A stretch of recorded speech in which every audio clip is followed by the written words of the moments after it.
Hello everyone. I'm going to make an analogy of what personality growth is like and perspective shifting is like. Maybe cliche, but if you think it's cliche, turn off the goddamn video. But anyway, it's like moving something really heavy, like maybe a train, and you're pushing really hard and the train's only moving a little bit, but you're putting so much effort into it that it seems like it should be moving faster.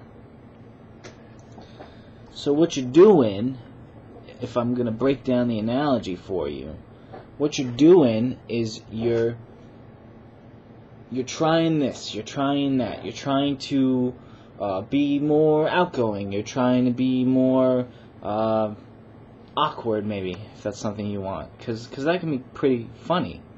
Maybe you're trying to be more, the stereotypical, rough around the edges, or badass, or whatever, or you're trying to be funnier. So what you're doing is, maybe you're just getting out of your comfort zone a little bit, and you're just trying to speak up. You gotta first start by speaking up. And maybe you're only doing it by yourself at first, and then you decide to show it to yourself, then show it to the world, which is kind of like what I do. Even though, gonna be honest, it's the showing it to the world part is harder. I'm gonna be honest with you. It's much harder to show it to the world.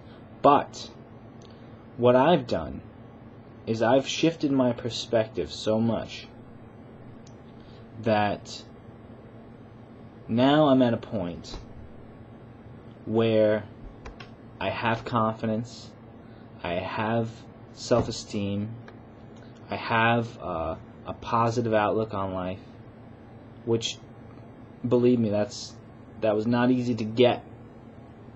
And that was from pushing that train really hard and trying all different things, with strangers, with people I know, and doing little things, little things. But the perspective was still shifting. Now my latest project is to be as transparent as I can be, as far as letting all of the hidden things show. And that's hard. Because, I like to be private. I like to be, I like to have people have a certain image of me. And I have to let that go. I have to say, okay, from now on, my image doesn't matter. Because here's how it works. You can try to please other people by trying to do what you think they want, which everybody does. Everybody does it.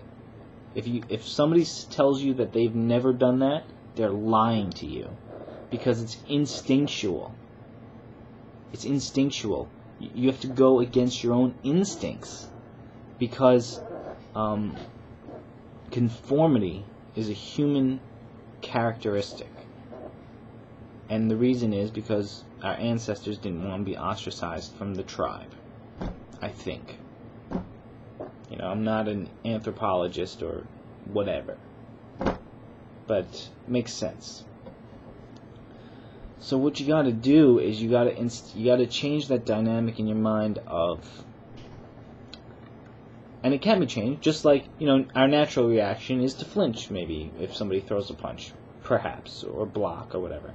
But martial arts trains the instincts to be different. So I think you can do that with mental martial arts, or personality martial arts, or whatever kind of, thing you're trying to think of, whatever thing you're trying to change.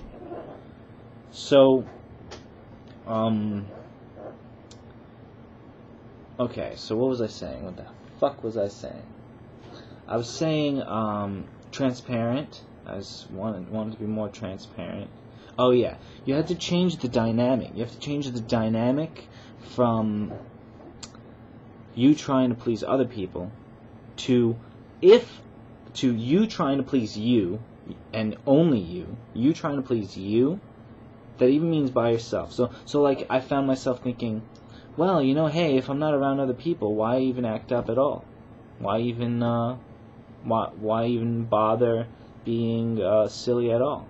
And the answer is for my own amusement. My own amusement. It's not about the amusement of everyone else. See, I'm still thinking, oh yeah, well, how can I be different, and how are people gonna receive me? And it's just like, no, it's not about other people. It's about how I receive myself, and only me receiving myself. And if I'm transparent, more transparent, then the people that are attracted to me as I want to be, as I want to behave, will be people worth keeping, as opposed to having a bunch of people that don't really know me, and if they stay through this process, like every new person that enters my life and enters, whoever wants to embark on this journey, any new person who enters your life should go through a little test. Not that you have to intentionally push them away, but are they cool enough to be your friend? Not are you cool enough to be their friend. Are they cool enough to be your friend? That's a question you gotta ask yourself. And if they aren't, then they're just not cool enough. And you are. And you don't need a panel of judges to decide what's cool and what's not cool. You are the sole decider. And you are the sole decider of what is cool and what is not cool. So think to yourself, what is cool? What is not cool? And are people, in your opinion, cool? Are cool people cool? I know I sure as hell don't think so. And many of you, I imagine, also don't think so. So why even think of it as cool? It's just stupid. It's uncool. So we don't have to be like these outsiders. Oh, I wish, I found myself doing this. Oh, I wish the world was different, and I wish people like me and people that I find cool were found more cool. Who gives a fucking shit? Who gives a shit? How about I decide what's cool, I decide I'm cool, and if everybody else doesn't think I'm cool, then they're not cool. It's just simple. But the conformist mind would say you need 2 or more people to decide what's cool and what's not cool. And that's a load of horse shit. So that's what I have to say. See ya.